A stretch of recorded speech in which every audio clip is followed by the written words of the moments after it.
What would you do if you discovered your most devoted loved ones have been living a double life?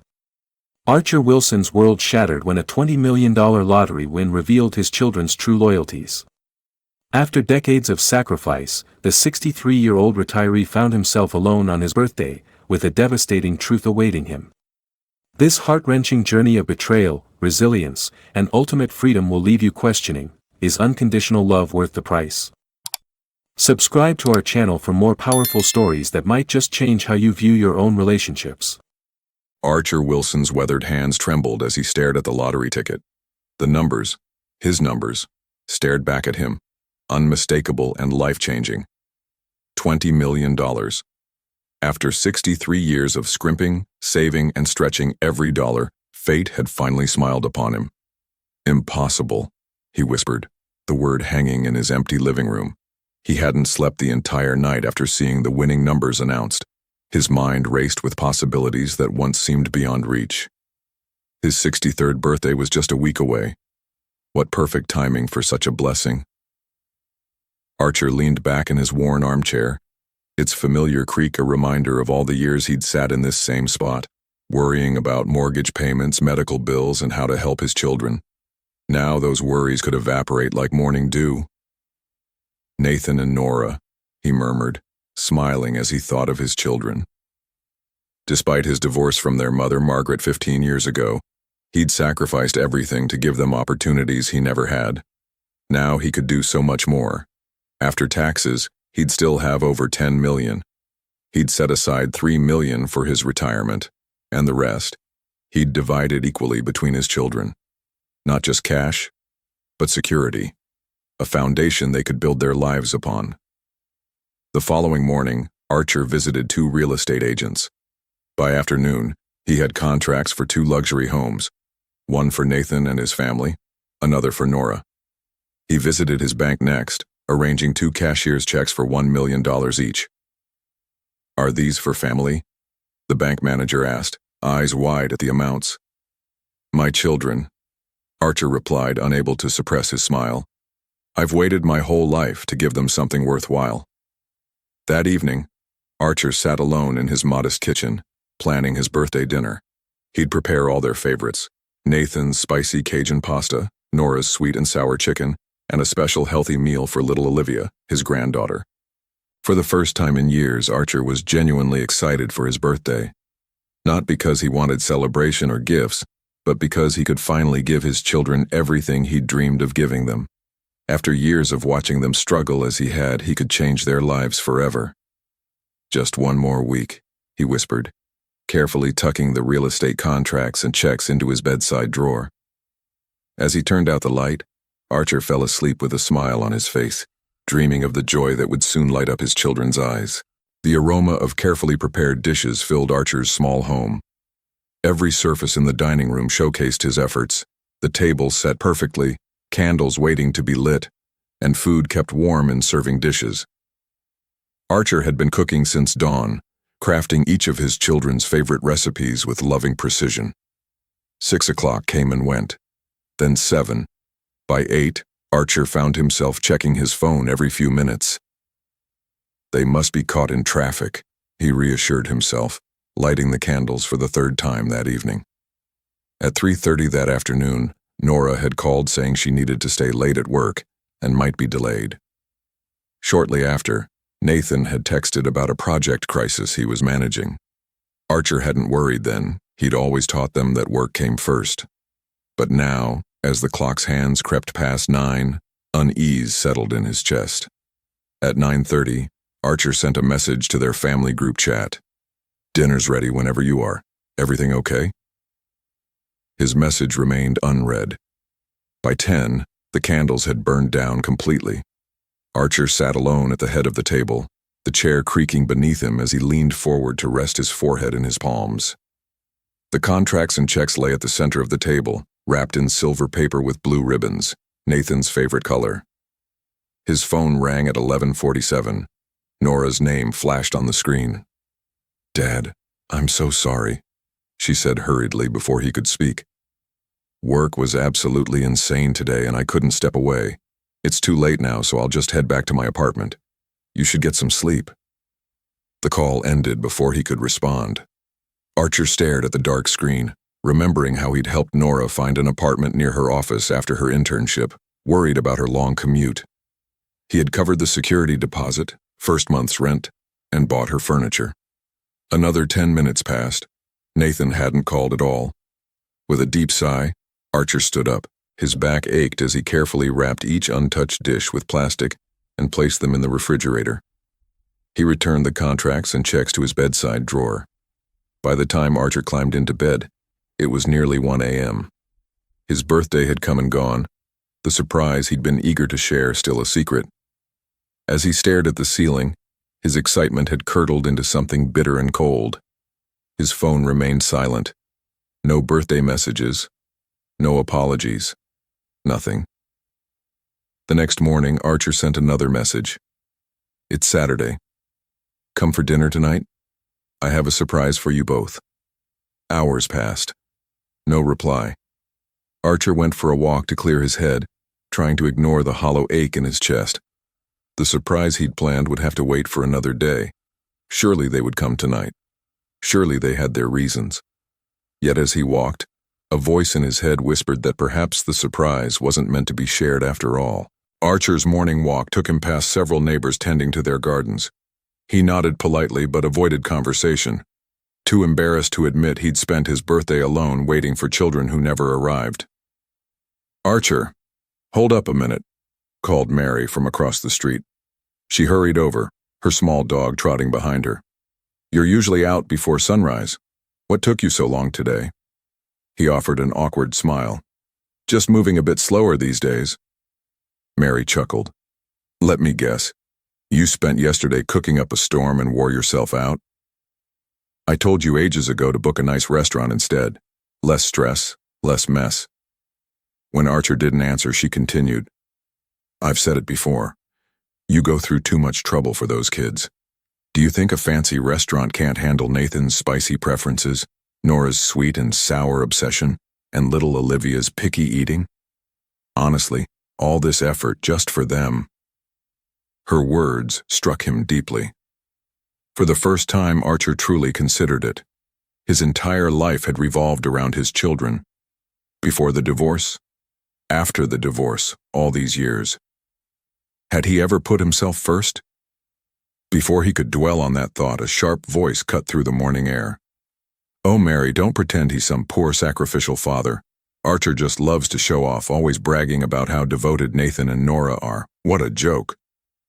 Archer turned to see Samantha Reeves, a former colleague from the publishing house where they'd both worked before his early retirement. They'd competed for the same promotion years ago, European market manager, which Archer had won. Samantha had never forgiven him. "Not a single decent watch or nice pair of shoes," she said, looking him up and down with disdain. "I wonder how you've been treating yourself all these years." Archer had no interest in arguing. "I'm heading back home. You two enjoy your chat." But Samantha stepped in front of him. "I waited here all morning to do you a favor. Don't be ungrateful. Thanks for your concern, but I'm not interested." Samantha's face darkened. "Last night was my nephew's birthday. We had dinner at Riverside Plaza, and guess what I saw? The most ridiculous spectacle." She pulled out her phone, scrolled through her album, and thrust the screen toward him. "I don't need to explain anything, just watch." Archer reflexively tried to push it away, but his eyes caught the image on screen, a video of a woman in an elegant blue dress, her silver hair styled perfectly. Margaret, his ex-wife. Standing beside her, arm linked with hers affectionately, was Gerald Smith, the man she'd left Archer for 15 years ago. The camera shook briefly before settling on two people standing near a small stage, Nathan and Nora. Behind them hung two banners, "Happy 25th Wedding Anniversary, Gerald and Margaret," and "Happy Birthday, Margaret." Olivia appeared on screen, her small hands clasping Margaret's as she chirped, "Grandma Maggie, you're so pretty. Way prettier than Grandpa Archer. I want you to be my only grandma. Next week is our preschool sports day. Can you and Grandpa Gerald come watch me?" A deafening silence rang in Archer's head as the video ended. "You should have seen Nathan," Samantha sneered. Bought that woman a solid gold bracelet. Must have been close to $10,000 according to his wife. And your precious Nora? She got Margaret an entire jewelry set. Necklace, earrings, the whole deal. Kept calling her mom like it was the most natural thing. Samantha leaned in, her voice sickly sweet. Didn't you always brag about how devoted they are to you? Strange. I don't see you getting even a crumb. Mary grabbed Samantha's arm, trying to stop her, but Samantha pulled away. No, he needs to hear this. He needs to see what ungrateful, backstabbing wolves he raised, always scrimping and saving for them, even selling his bigger house to help out. What a joke. He did all that just to fool himself into thinking they actually care. The words hit Archer like a physical blow. He returned the phone to Samantha without a word and turned toward home, his legs unsteady. A bitter, metallic taste filled his mouth. He'd bitten his lip so hard it had started to bleed. The moment he stepped inside, he collapsed onto the couch, the tears he'd held back for so long finally breaking free. He covered his face as if that could somehow contain the flood of anguish threatening to drown him. No matter how tightly Archer pressed his hands against his eyes, memories surged forward like a runaway train, peeling back old wounds he'd spent years pretending didn't exist. His marriage to Margaret Smith had been doomed from the start. By the time he turned 50, Archer had abandoned all hope of genuine love. The divorce had left him hollow, determined never to remarry. Margaret was 5 years younger than him. They'd met at Fletcher Publishing, where he worked as a proofreader and she as a junior editor. She had seemed perfect, intelligent, ambitious, with an air of sophistication that made his parents see her as an ideal match for their son. "You're lucky to marry her," his father had said, clapping him on the shoulder. A woman like that could go places. Without truly knowing her past, Archer had agreed. The truth came later, much too late. Margaret had never loved him. She had loved Gerald Smith, a senior editor at the company. Their romance had been passionate but complicated. Gerald was married with children. When it became clear Gerald wouldn't leave his family, Margaret had chosen Archer as her safety net. They weren't particularly affectionate, but they coexisted peacefully. There was respect, if little passion. Archer convinced himself it was enough. Stability was good. Predictability meant safety. 2 years into their marriage, Margaret gave birth to twins, Nathan and Nora. Thrown headfirst into fatherhood, Archer embraced it wholeheartedly. Margaret, however, grew distant and resentful. "I want to go back to work," she'd insisted repeatedly. "Can't your mother help with the babies?" But Margaret refused to let Archer's mother assist, claiming Eleanor criticized her parenting. Instead, she suggested Gerald's mother Laura come help, a request that seemed innocent enough at the time. Every time Archer inquired when Laura would arrive, Margaret made excuses. Laura was busy, her husband was sick. Months passed. By year's end, Laura still hadn't come, and Margaret grew increasingly bitter. On the twins' first birthday, Laura didn't attend the small celebration. That evening, Margaret finally offered an explanation. "Laura suffered a bad fall. She injured her back and has been recovering. She didn't want to worry us." Guilt washed over Archer. The next day, Gerald's aunt visited to see the babies. Pulling her aside, Archer asked about Laura's condition, offering $1,000 to help with medical expenses. The woman's expression shifted from surprise to pity. After a hesitation, she let out a small, mirthless laugh. "Laura doesn't have a back injury," she said quietly. "I wasn't going to say anything, but seeing you struggle alone with those babies doesn't sit right with me." She glanced around before continuing. "The truth is, Gerald arranged for his mother to be a full-time nanny for someone else." "Who?" Archer asked, stomach twisting. "Gerald's new assistant," she replied flatly. "The woman needed help with her children while her husband travels for work." The revelation struck like a physical blow. So she could care for a stranger's children, but not her own grandchildren? The woman nodded, then murmured, I shouldn't tell you this, but keep an eye on Margaret. Make sure no one steals her away." Her words sent a chill through Archer's body. That night, he couldn't sleep. Something was terribly wrong with his marriage, and he needed to discover what. The next morning after Margaret left for work, Archer entered her study for the first time. Though they shared a home, he had always respected her private space. But that day, suspicion drove him forward. In the bottom drawer of her desk, beneath a stack of manuscripts, he found a collection of letters. The elegant handwriting on the envelopes made his heart sink. He recognized it from department memos. Gerald Smith. With shaking hands, Archer opened the first letter, then another, and another.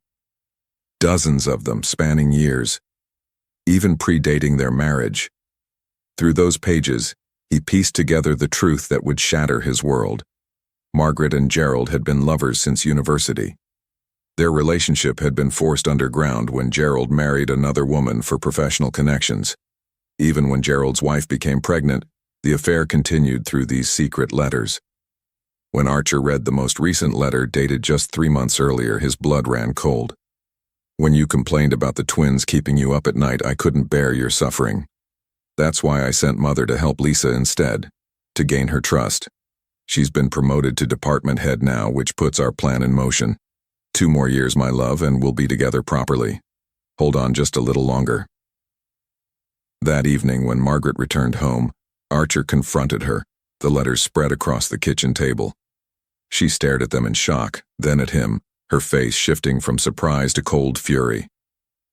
"Have you been snooping through my things?" she demanded, ignoring the evidence of her betrayal. "How long?" Archer asked quietly. "How long have you been planning to leave?" Margaret laughed, a harsh, brittle sound. "Since before I married you. Gerald and I have always been meant for each other. You were just convenient. And our children? Were they convenient too?" Her silence was answer enough. "I want a divorce," Archer said firmly. Margaret's expression never changed. "You'll regret this," she warned. "Without me, you're nothing." The following weeks were warfare. Margaret moved into the guest bedroom, refusing to leave the house. She claimed half of everything, the car, the savings, even Archer's family heirlooms. When he discovered she'd secretly withdrawn $5,000 from their joint account to help Gerald purchase a new car, something inside Archer snapped. That night, he confronted her more forcefully than ever before. When she grew physical, shoving him against the bookcase and shattering a vase inches from his head, Archer did something he'd never imagined doing. He called the police. Then he called the local newspaper. The scandal exploded overnight. Margaret's pending promotion to senior editor evaporated. Gerald's position as department head came under scrutiny. Their carefully constructed plan crumbled to dust. Margaret finally agreed to divorce terms. She would take Nathan while Archer kept Nora. The house would be sold, the proceeds split equally. But Archer wasn't finished. He demanded she return every cent she had ever given Gerald. $50,000, he stated firmly, naming a sum he knew would hurt. "That's impossible. I don't have that kind of money." "Then borrow it," Archer replied coldly, "or I'll make sure every publisher in the country knows exactly what kind of person you are." 2 weeks later, Margaret handed him a check, her eyes burning with hatred. Archer took it without comment, knowing he had finally broken free. Following the divorce, Archer poured everything into creating a stable life for Nora. They moved into a modest 2-bedroom apartment, and he took on additional proofreading jobs to afford her ballet lessons.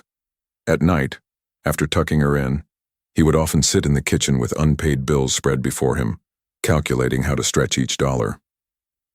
Meanwhile, Nathan lived with Margaret and Gerald, who had finally married 6 months after the divorce was finalized. From Nathan's weekend visits, Archer gleaned that life in that household was far from harmonious.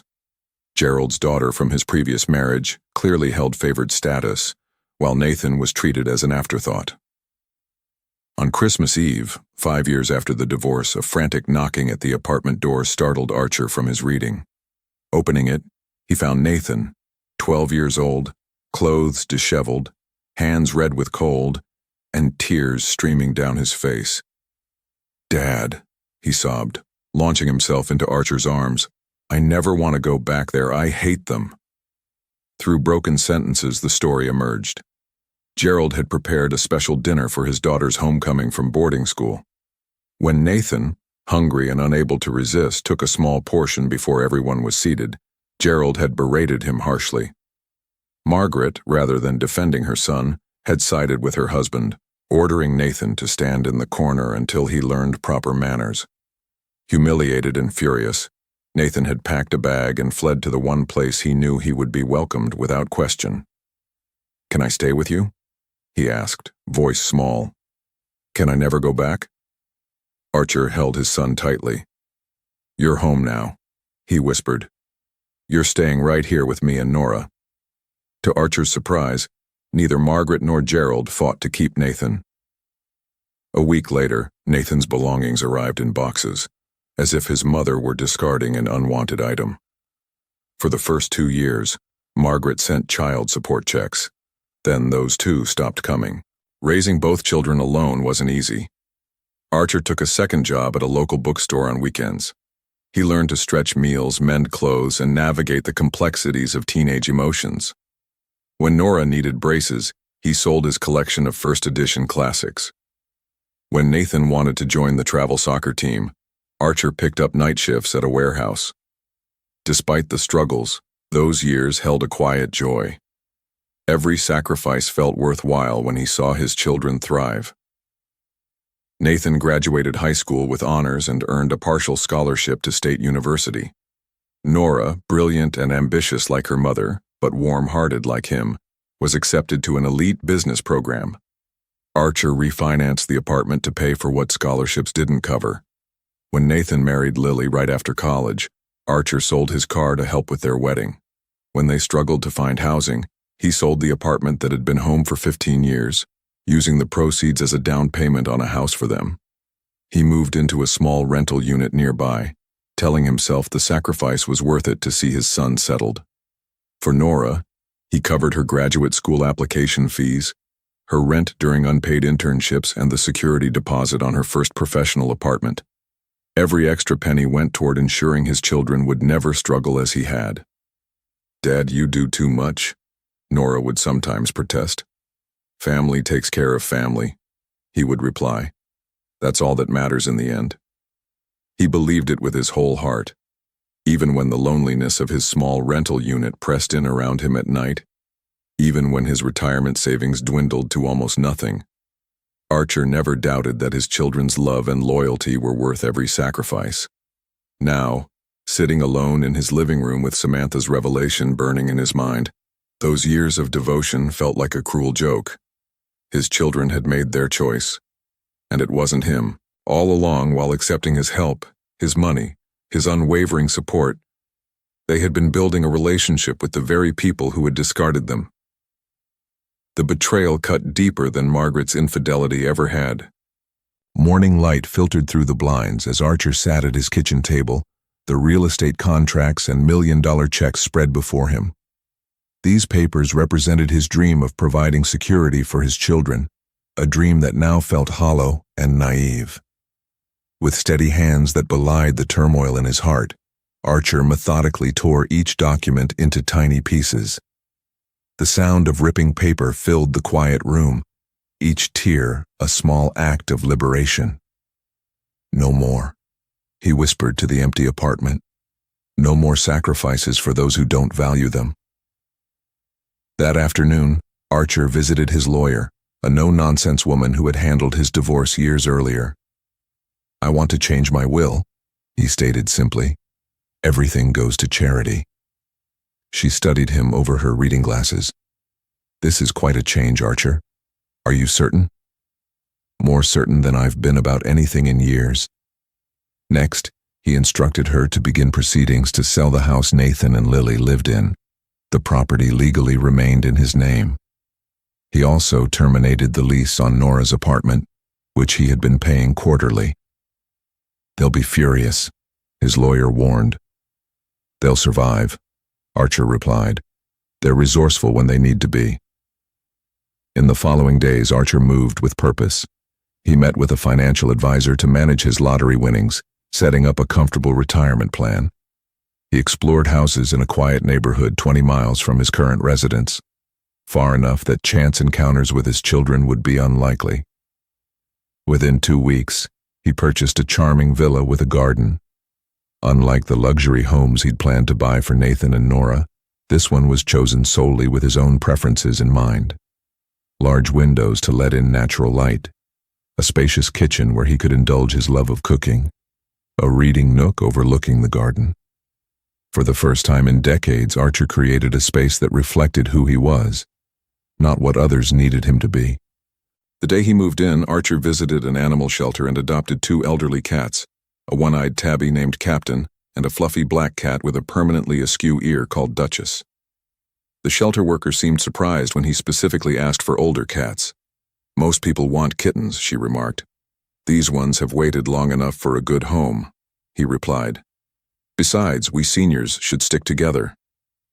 Captain and Duchess settled into the villa as if they'd always belonged there, finding sunny spots for napping and keeping Archer company as he planted his garden. He filled the beds with herbs, vegetables, and flowers, not the practical, low-maintenance varieties he would have chosen before, but colorful blooms that brought him joy. Archer hired a housekeeper to come twice weekly, an expense he would have once considered frivolous. He bought new clothes, comfortable shoes, and even an expensive watch. Small luxuries he had denied himself for years while putting his children first. His phone rang constantly those first few weeks. Nathan, Nora, their spouses. But Archer let the calls go to voicemail. Each message started with confusion, progressed to anger, and finally descended into threats or emotional manipulation. Archer listened to each one, then deleted it without response. "You can't just sell our house," Nathan raged in one message. "I need that apartment. Where am I supposed to live?" Nora demanded in another. Archer felt a twinge of regret, but it was overshadowed by a growing sense of peace. For 63 years, he had lived for others. Now, finally, he was living for himself. One evening, as he sat on his patio watching the sunset with Captain purring in his lap, Archer realized something startling. He was happy. Not the provisional happiness he'd once known, happiness dependent on his children's success or approval, but a quiet, self-contained contentment that belonged entirely to him. "Better late than never," he murmured to the cat, who blinked slowly in agreement. 3 months passed with Archer ignoring all contact attempts from his children. He changed his phone number, blocked their emails, and instructed his lawyer to handle any further communications. His days fell into a pleasant rhythm: morning coffee in the garden, afternoons volunteering at the local library, evenings cooking elaborate meals just for himself. Then came the knock that shattered his hard-won peace. Opening the door, Archer found 2 police officers standing on his porch. Behind them, looking both worried and triumphant, stood Nathan, Nora, and, most surprisingly, his older brother Jack, whom he hadn't seen in over a decade. "Mr. Wilson?" one officer asked. "We're responding to a welfare check. Your family reported you missing." Archer almost laughed. "As you can see, I'm not missing. I'm right here." After confirming his identity and well-being, the officers left. Archer remained in the doorway, blocking entrance to his home, studying the 3 people who stood awkwardly on his porch. "Well," he finally asked, "you've confirmed I'm alive. Anything else?" Nathan stepped forward first, his expression a mix of anger and desperation. "Dad, can we talk? Inside?" Against his better judgment, Archer led them through to the garden patio. He observed their reactions as they took in his home: the tasteful furnishings, the thriving garden, the obvious signs of comfort that his previous dwelling had lacked. Nora was the first to break the uncomfortable silence. "Mom, how much does a housekeeper here cost?" she asked, eyeing the spotless kitchen. Archer ignored the question. "What do you want?" You're not welcome here, so make it quick. Nathan ran a hand through his hair, a nervous gesture he'd had since childhood. Dad, it's been long enough, don't you think? The lawyer actually sued us over the house. Lily is threatening divorce, just tell him to drop it. If you move out within 3 days, I'll withdraw the lawsuit, Archer replied evenly. Before Nathan could respond, Nora stepped forward, her hand extended expectantly. Dad, about the $100,000 wedding gift you promised me. Can you give it to me now? Lucas and I secured our new home, and we need money for renovations. Archer nearly laughed at her audacity. She had money for gold jewelry for Margaret, but still had her hand out for his money. Your mother is Margaret, he reminded her coldly. If you need help buying a home or planning a wedding, go ask her. I won't be giving you a single cent. Nora's face flushed with rage. You think we actually want to come to you? We're giving you a chance to make amends. Fine, be stubborn. But don't come crawling back when you're old and alone. Don't expect us to take care of you. She scoffed, her next words deliberately cruel. Margaret is a better parent than you ever were. She's more generous, kinder, more loving. When I get married, she and Gerald will be sitting in the parents' seats. As for you, come or don't, I don't care. Without waiting for his response, she stormed toward the front door. Nathan hesitated, torn between following his sister and staying to negotiate. After a moment's indecision, he hurried after her. Only Jack remained, watching the scene with obvious amusement. Archer had almost forgotten his presence. You've done well for yourself, little brother, Jack remarked, eyeing the property with newfound interest. Never thought I'd see the day. Archer knew his brother too well to mistake this for genuine warmth. Jack had always been their parents' favorite, spoiled, indulged, and repeatedly rescued from the consequences of his poor decisions. What do you want, Jack? It's been what, 12 years? Jack's smile didn't reach his eyes. Mom and Dad miss you. They want you to come home for a visit. The statement was so absurd that Archer nearly laughed. His father had disowned him after the divorce, refusing to speak to him for standing up to Margaret. His mother had made occasional secret visits but never offered support, only tearful laments about his broken family. What do you really want? Archer pressed. Jack sighed, dropping the pretense. Dad took a fall. Doctors say he might end up bedridden. Mom thinks you should come back and take care of him. Their combined retirement pensions are nearly $8,000 a month, Archer noted. Surely they can afford a caregiver. Jack's face twisted in frustration. If they hire a nurse, then how am I supposed to survive? I'm 68, Archer. You expect me to work at this age? And there it was, the real reason for this sudden family reunion. Even with their father immobilized and their mother aging, the money still had to flow to Golden Boy Jack.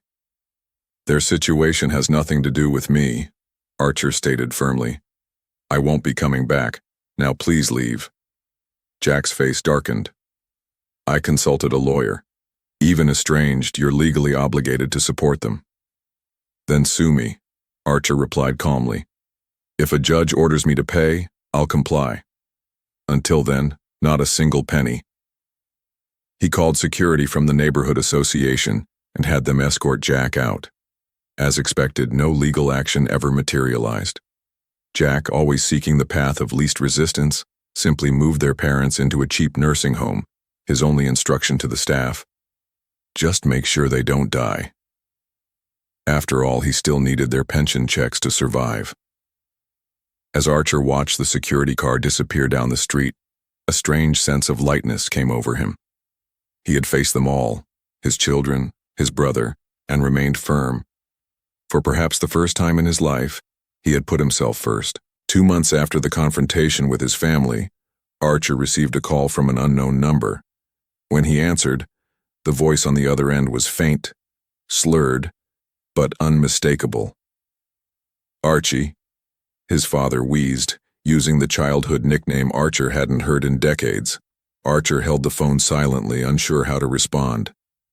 I don't have much time left, William continued, his breathing labored.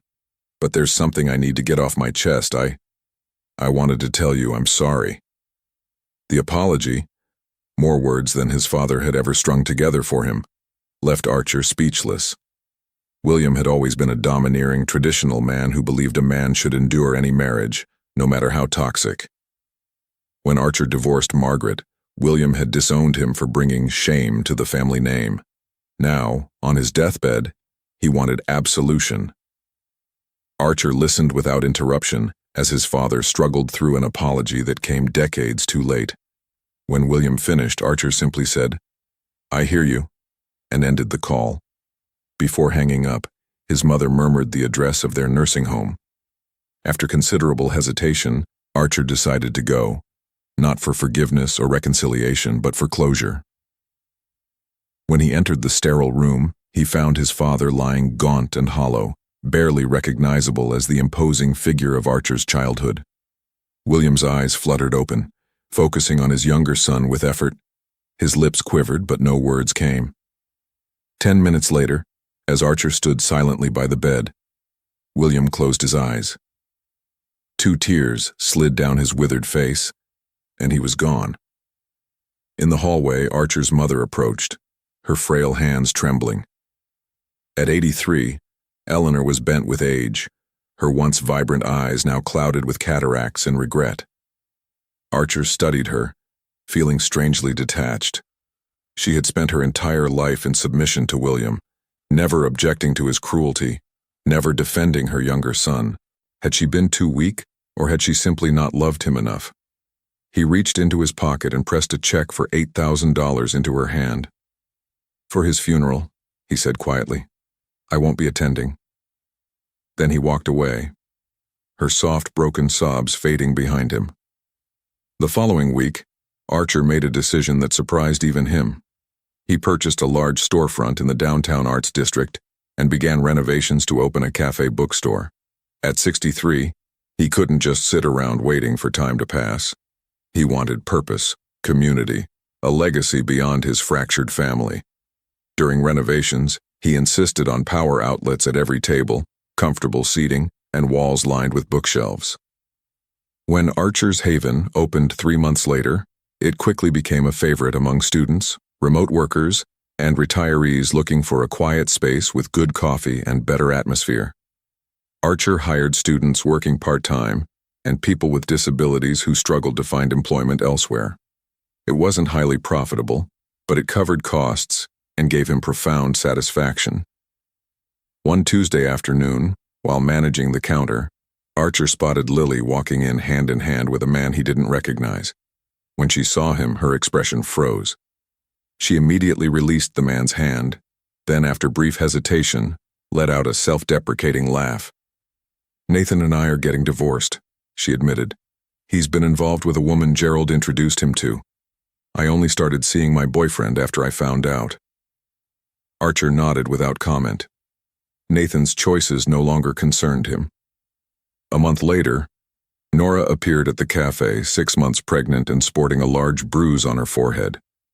She ordered an iced latte, which Archer replaced with a glass of warm water. They sat across from each other at a corner table. For a long moment, neither spoke. Finally, Nora's eyes welled with tears. "Dad, I think I made a mistake," she whispered. Archer took a sip of his coffee, saying nothing as the familiar bitterness spread across his tongue. Nora looked away, her eyes swollen, complexion pale, the bruise a violent purple against her skin.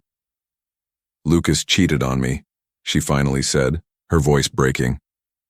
"I'm 4 months pregnant, but the woman he's seeing is already about to give birth. He claimed he was working late, but he's been living with her. Last weekend I drove to surprise him and caught them together. When I confronted them, he hit me." Archer kept his expression neutral. "Did you tell your mother and Gerald?"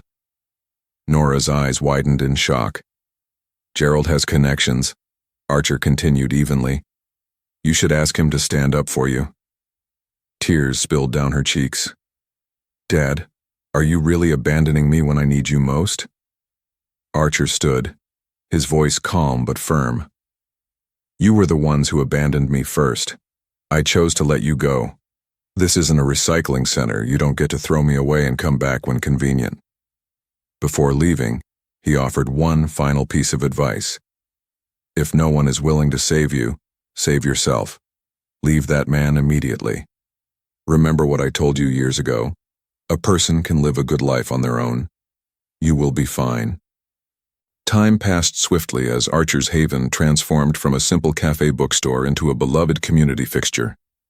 Local artists displayed their work on the walls, book clubs met weekly in the corner nooks, and students found a welcoming space to study away from crowded dorms. The number of cats in Archer's home grew steadily, most of them strays found near the cafe dumpster, or elderly cats from the shelter that no one else wanted. His villa became known among local rescue groups as a safe haven for cats others had given up on. The young people working at the cafe treated Archer with genuine warmth. He knew it wasn't the devoted love he'd once desperately sought from his children, but there was something refreshingly honest about these relationships. They respected him as their boss and, increasingly, as a mentor. Some even sought his advice about college applications or relationship troubles.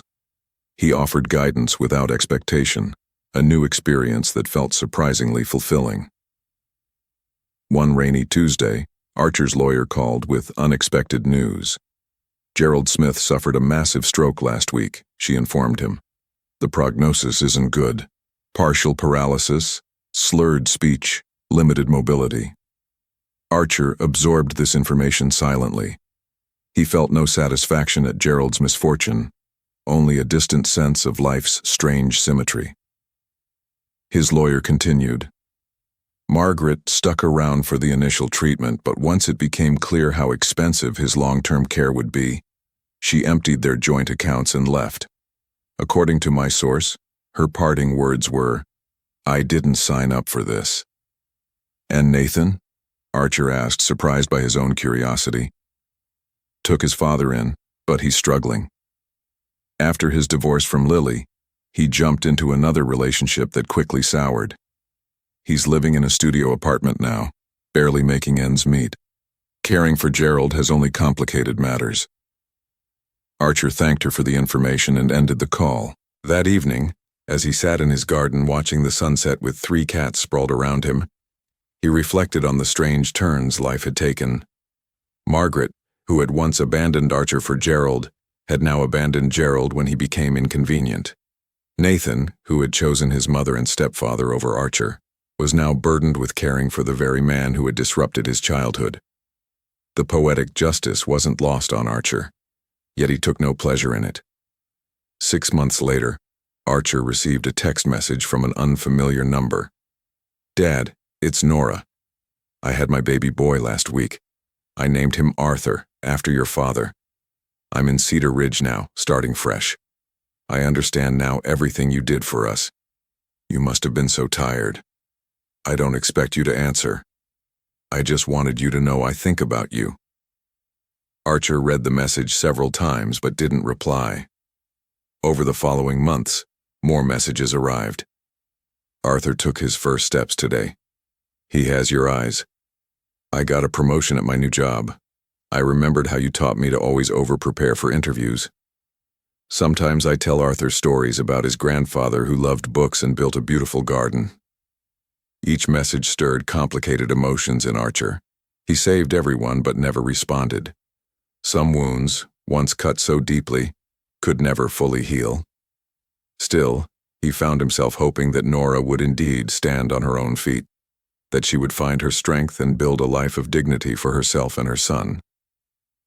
On Archer's 68th birthday, he closed the cafe early and invited his employees for a special dinner. They presented him with a handmade card and a gift certificate for rare plant seeds. The simple celebration, genuine without pretense or hidden agendas, brought tears to his eyes. Later that evening he sat on his patio, surrounded by his cats in the garden he had nurtured to lush beauty. The pain of betrayal had faded to a dull ache, no longer dominating his thoughts. Gerald, Margaret, Nathan, they had all made their choices, as had he. Archer thought about the lottery ticket that had changed everything.